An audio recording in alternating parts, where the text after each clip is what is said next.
तो आज की वीडियो में हम समझने वाले हैं कि कंट्रोल वाल्व न्यूमेटिक सिस्टम में कैसे वर्क करता है, कंट्रोल वाल्व का न्यूमेटिक सिस्टम में क्या यूज होता है।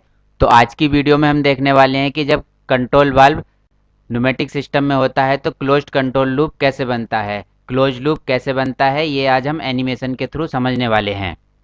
और न्यूमेटिक सिस्टम में जो न्यूमेटिक पोजिशनर होता है उसमें जैसा कि आप इस डायग्राम में देख सकते हैं, उसमें जो ये 3 गेजेज होते हैं इनका क्या रोल है, कहाँ से ये एयर सप्लाई आती है, कौन कौन सी न्यूमेटिक सप्लाई इन गेजेज को दी जाती है, ये आज हम इस वीडियो में डिस्कस करने वाले हैं। फ्रेंड्स, ये वीडियो आज हम मैक्सिमम एनिमेशन के थ्रू समझने वाले हैं जिससे कि आपको आसानी से समझ आ सके कि कंट्रोल वाल्व का न्यूमेटिक सिस्टम में क्या रोल होता है, क्यों हम कंट्रोल वाल्व को यूज करते हैं। तो फ्रेंड्स, बने रहें वीडियो में अंत तक। स्वागत है आपका अपने चैनल इंजीनियरिंग स्टडी पर। यदि अभी तक आपने हमारा चैनल सब्सक्राइब नहीं किया है तो सब्सक्राइब कर दें, वीडियो पसंद आए तो इसे लाइक कर दें और बेल आइकन को प्रेस कर दें एंड ऑल नोटिफिकेशंस पर क्लिक कर दें जिससे कि आने वाली सभी वीडियोस का नोटिफिकेशंस आपको मिल सके। और फ्रेंड्स, अगर वीडियो पसंद आए तो इसे लाइक ज़रूर कर दें क्योंकि आपके लाइक से हमें बहुत मदद मिलती है। आपके लाइक से हमें ये पता चलता है कि क्या टॉपिक हमें आगे बनाना है, किस टॉपिक पर हमें आगे वीडियो बनानी चाहिए।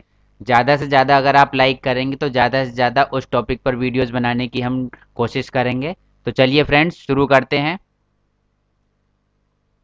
Control valve in pneumatic system. Control valve is the final control element in pneumatic control system.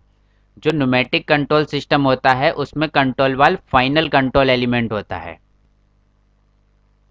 After control valve a sensor is used to sense the process variable and also transmits the signal as a feedback. अब control valve के बाद हम सब लोग जानते हैं sensor का use होता है और वो सेंसर का क्या काम होता है, उस सेंसर का काम होता है प्रोसेस वेरिएबल को सेंस करना और सिग्नल को एज ए फीडबैक ट्रांसमिट करना। तो आपसे इंटरव्यू में भी कोई क्वेश्चन पूछा जा सकता है कि भाई कंट्रोल वाल्व के बाद सेंसर हम क्यों लगाते हैं, तो आप उसका रिप्लाई कर सकते हैं कि कंट्रोल वाल्व के बाद जो सेंसर होता है वो प्रोसेस वेरिएबल को सेंस करता है और सिग्नल को ट्रांसमिट करता है as a feedback. A pneumatic control valve is installed in any process line to control a process parameter. एक न्यूमेटिक कंट्रोल वाल्व किसी भी प्रोसेस लाइन में इंस्टॉल किया जाता है प्रोसेस पैरामीटर को कंट्रोल करने के लिए। कोई भी प्रोसेस पैरामीटर को अगर हमें कंट्रोल करना है तो न्यूमेटिक कंट्रोल वाल्व का यूज करते हैं। हम न्यूमेटिक कंट्रोल वाल्व को इंस्टॉल कर देते हैं उस प्रोसेस लाइन में। These process parameters are controlled automatically by a controller.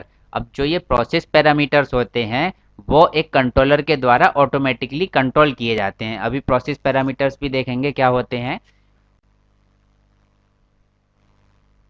The controller में बी अ पीआईडी कंट्रोलर और PLC DCS controller.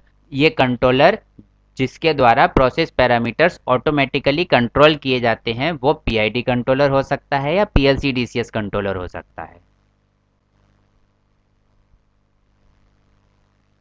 The process parameters are the parameters need to control in a process or in a industry. अब जो ये process parameters होते हैं वो parameters होते हैं जिनको हमें कंट्रोल करना होता है किसी भी प्रोसेस में या किसी भी इंडस्ट्री में।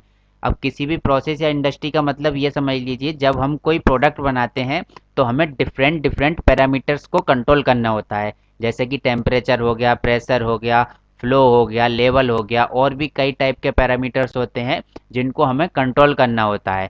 तो जो पैरामीटर्स को कंट्रोल करना है वो प्रोसेस पैरामीटर्स कहलाते हैं। दीज पैरामीटर्स आर, अब ये जो पैरामीटर्स हैं जो मेनली कंट्रोल किए जाते हैं वो कौन कौन से होते हैं वो देख लेते हैं। सबसे पहला होता है pressure. A pneumatic control valve that controls pressure is known as pressure control valve.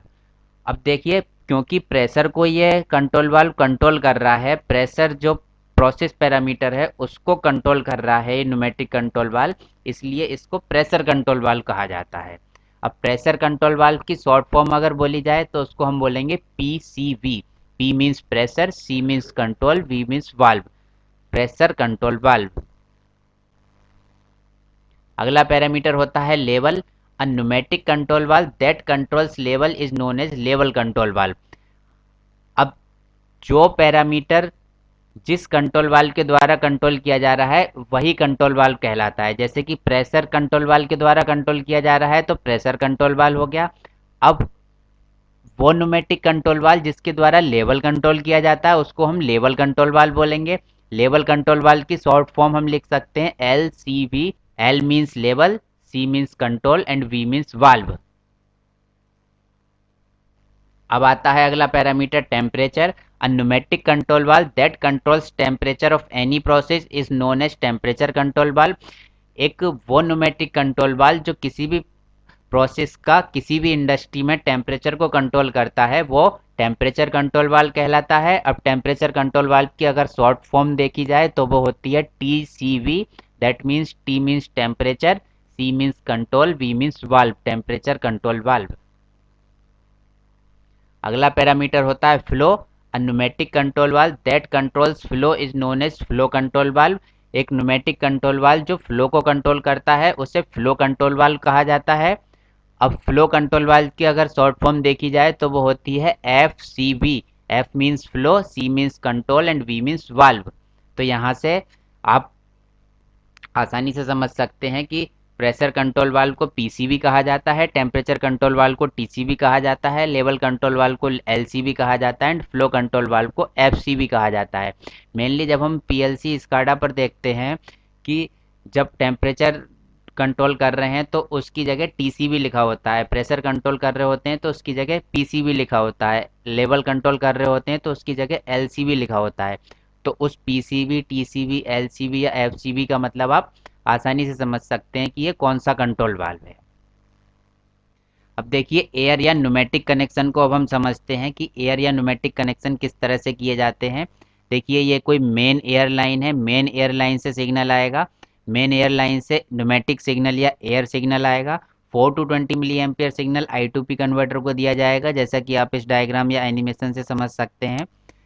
अब क्या होगा, ये सिग्नल जो मेन सप्लाई से सिग्नल आया, मेन एयर से सिग्नल आया, वो सिग्नल एक एयर फिल्टर रेगुलेटर के द्वारा I2P कन्वर्टर को दे दिया जाएगा। उस एयर फिल्टर रेगुलेटर में हम 1.5 kg पर सेंटीमीटर स्क्वायर की एयर सेट कर देंगे।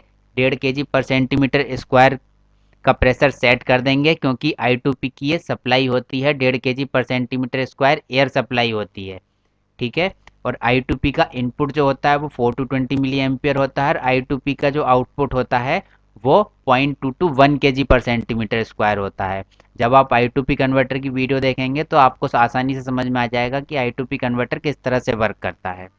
अब देखिए मेन सप्लाई दे दी गई, 1.5 kg पर सेंटीमीटर स्क्वायर I2P कन्वर्टर को दे दी गई। इसी मेन सप्लाई से एक एयर फिल्टर रेगुलेटर और लगाया गया और वो न्यूमेटिक पोजिशनर की सप्लाई में दे दिया गया। अब क्या होगा, 4 to 20 मिली एम्पियर सिग्नल के अकॉर्डिंग I2P कन्वर्टर वर्क करेगा। I2P कन्वर्टर वर्क करने के बाद I2P कन्वर्टर अपना आउटपुट न्यूमेटिक पोजिशनर को देगा। न्यूमेटिक पोजिशनर का जो इंस्ट्रूमेंट वाला गेज लगा होगा या इंस्ट्रूमेंट वाली जो एयर सप्लाई होगी वहाँ पर I2P कन्वर्टर का आउटपुट जाएगा। तो यदि पोजिशनर लगा हुआ है, न्यूमेटिक पोजिशनर लगा हुआ है, इसमें इंस्ट्रूमेंट लिखा हुआ है, तो दैट मीन्स वो सप्लाई कहाँ से आएगी, वो आएगी I2P कन्वर्टर से, और जिस पर सप्लाई लिखा हुआ है वो आएगी मेन एयर सप्लाई। अब न्यूमेटिक पोजिशनर में एक आउटपुट भी होता है, वो न्यूमेटिक पोजिशनर का आउटपुट कहाँ दिया जाता है, वो न्यूमेटिक पोजिशनर का आउटपुट कंट्रोल वाल्व को दिया जाता है जो कि फाइनल कंट्रोल एलिमेंट होता है। देखिए फ्रेंड्स, अब हम देखते हैं कि जब कंट्रोल वाल्व को न्यूमेटिक सिस्टम में लगाते हैं तो वो किस तरह से वर्क करता है, कौन सा सिग्नल कहाँ से ट्रांसमिट किया जाता है और कैसे कंट्रोल लूप बनता है। तो आइए इसको समझते हैं। सबसे पहले PLC DCS या PID कंट्रोलर से एक सिग्नल भेजा जाता है, वो होता है 4 to 20 मिली एम्पियर सिग्नल। वो 4 to 20 मिली एम्पियर सिग्नल कहाँ भेजा जाएगा, वो 4 to 20 मिली एम्पियर सिग्नल जैसा कि आप इस एनिमेशन से समझ सकते हैं वो I2P कन्वर्टर को भेजा जाता है। I2P कन्वर्टर को सिग्नल जाने के बाद में क्या होता है, कंट्रोल वाल्व ऑपरेट होता है। कंट्रोल वाल्व के ऑपरेट होने के बाद में जब कंट्रोल वाल्व ऑपरेट होता है तब फ्लो उस लाइन से पास होता है, उस लाइन से जो भी लिक्विड है, जो भी स्टीम है वो उस लाइन से पास होती है। उस लाइन से पास होने के बाद ये किसी टैंक का लेवल, प्रेशर, फ्लो जो भी मीजर करना है वो मीजर करता है। अब एक सेंसर लगा होता है, उस सेंसर से normally 4 to 20 milli ampere signal transmit किया जाता है। वो 4 to 20 मिली एम्पियर सिग्नल, जैसा कि आप इस एनिमेशन के थ्रू भी समझ सकते हैं, उस 4 to 20 मिली एम्पियर सिग्नल को पीएलसी डीसीएस या पीआईडी कंट्रोलर को दे दिया जाता है। अब फ्रेंड्स, ये एक क्लोज्ड कंट्रोल लूप बनता है। आपसे काफ़ी इंटरव्यू में क्वेश्चन पूछ लिया जाता है कि क्लोज्ड कंट्रोल लूप ये कैसे बन जाता है, क्लोज लूप किस तरह से बनता है। तो आइए इसको समझते हैं किस तरह से क्लोज लूप बन जाता है। तो देखिए, सबसे पहले सिग्नल गया 4 to 20 मिली एम्पियर सिग्नल, जैसा कि आप इस एनिमेशन से देख सकते हैं। सबसे पहले सिग्नल गया I2P कन्वर्टर को। I2P कन्वर्टर को सिग्नल जाने के बाद में कंट्रोल वाल्व ऑपरेट हुआ। कंट्रोल वाल्व ऑपरेट होगा, I2P कन्वर्टर को जैसे सिग्नल देंगे उसके अकॉर्डिंगली कंट्रोल वाल्व ऑपरेट होगा। कंट्रोल वाल्व ऑपरेट होने के बाद, जैसा कि आप इस एनिमेशन में देख सकते हैं, ये फ्लो पास होगा। फ्लो पास होने के बाद 4 to 20 milli ampere signal sensor के द्वारा पीआईडी कंट्रोलर या पीएलसी डीसीएस को दे दिया जाएगा। तो ये क्लोज लूप बनता है पूरा का पूरा, आप इस एनिमेशन से देख सकते हैं। अभी हम इस पूरे क्लोज लूप को आगे थ्योरी के द्वारा भी समझेंगे, थ्योरी के थ्रू भी समझेंगे कि किस तरह से ये पूरा क्लोज लूप वर्क कर रहा है। चलिए आगे समझते हैं इसको।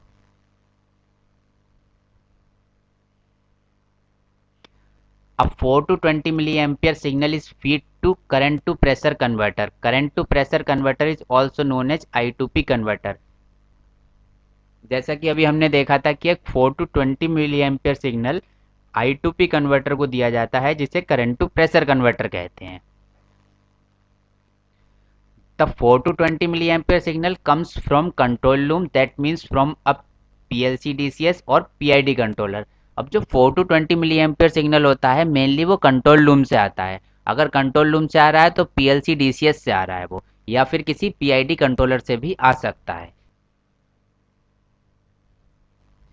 I2P converter converts the current signal to pressure signal. अब I2P कन्वर्टर, जैसा कि नाम से ही क्लियर होता है, I2P कन्वर्टर करंट सिग्नल को प्रेशर सिग्नल में कन्वर्ट करता है। फ्रेंड्स, I2P कन्वर्टर पर भी हमने एक वीडियो बनाई हुई है, जिससे आपको I2P कन्वर्टर की वर्किंग आसानी से समझ में आ सकती है।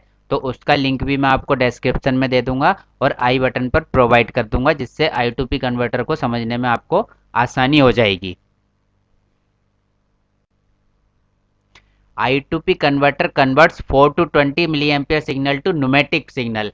अब क्योंकि कंट्रोल वाल्व को ऑपरेट कराने के लिए न्यूमेटिक सिग्नल चाहिए और कंट्रोल लूम से आ रहा है 4 to 20 मिली एम्पियर सिग्नल, तो I2P कन्वर्टर क्या करेगा, इस 4 to 20 मिली एम्पियर सिग्नल को न्यूमेटिक सिग्नल में कन्वर्ट कर देगा। This pneumatic signal is then feed to pneumatic control valve, normally pneumatic globe valve. अब ये जो न्यूमेटिक सिग्नल होता है वो न्यूमेटिक कंट्रोल वाल्व को फीड कर दिया जाता है। वो pneumatic control valve pneumatic globe valve होता है। The pneumatic control valve then controls the process parameter. उसके बाद pneumatic control valve process parameter को कंट्रोल करता है। प्रोसेस पैरामीटर को कंट्रोलिंग करने के लिए एक्चुअली प्रोसेस पैरामीटर के लिए एक सेट पॉइंट सेट किया जाता है। उस सेट पॉइंट के अकॉर्डिंग कंट्रोल वाल्व कंट्रोल करता है प्रोसेस पैरामीटर को। Process parameter is sensed and measured by a sensor. Process parameter को एक सेंसर के द्वारा सेंस किया जाता है एंड मेजर किया जाता है। The process parameter is transmitted as a feedback to controller. अब जो भी कंट्रोलर कंट्रोल कर रहा है, ये प्रोसेस पैरामीटर उसको ट्रांसमिट कर दिए जाते हैं एज ए फीडबैक। तो कंट्रोलर को फीडबैक मिल गया ट्रांसमीटर के द्वारा या सेंसर के द्वारा। Control valve is the final control element as it is the last element in the controlling. Control valve को फाइनल कंट्रोल एलिमेंट इसलिए कहा जाता है क्योंकि कंट्रोल प्रोसेस में ये लास्ट कंट्रोल एलिमेंट होता है, फाइनल कंट्रोल एलिमेंट होता है। तो आपसे इंटरव्यू में ये क्वेश्चन भी पूछा जा सकता है कि कंट्रोल वाल्व को फाइनल कंट्रोल एलिमेंट क्यों कहा जाता है, तो उसके लिए भी आप आसानी से बता सकते हैं कि कंट्रोल वाल्व को फाइनल कंट्रोल एलिमेंट इसलिए कहा जाता है क्योंकि कंट्रोलिंग में ये फाइनल या लास्ट एलिमेंट होता है। तो फ्रेंड्स, कंट्रोलर पर भी हम वीडियोस बना चुके हैं, पीआईडी कंट्रोलर पर भी वीडियो बना चुके हैं, प्रेशर कंट्रोलर पर वीडियो बना चुके हैं, लेवल कंट्रोलर पर वीडियो बना चुके हैं। तो उसके थ्रू आप आसानी से समझ सकते हैं कि ये फीडबैक किस तरह से वर्क करता है, कैसे फीडबैक जाने पर पीआईडी कंट्रोलर वर्क करता है, आगे अपना सिग्नल देता है। तो वो वीडियोस भी आप आसानी से देख सकते हैं। Thanks for watching the video. अगर ये वीडियो पसंद आई है तो इसे लाइक करें, अपने फ्रेंड्स के साथ शेयर करें, हमारे चैनल को सब्सक्राइब करें और बेल आइकन को प्रेस कर दें। Thanks for watching.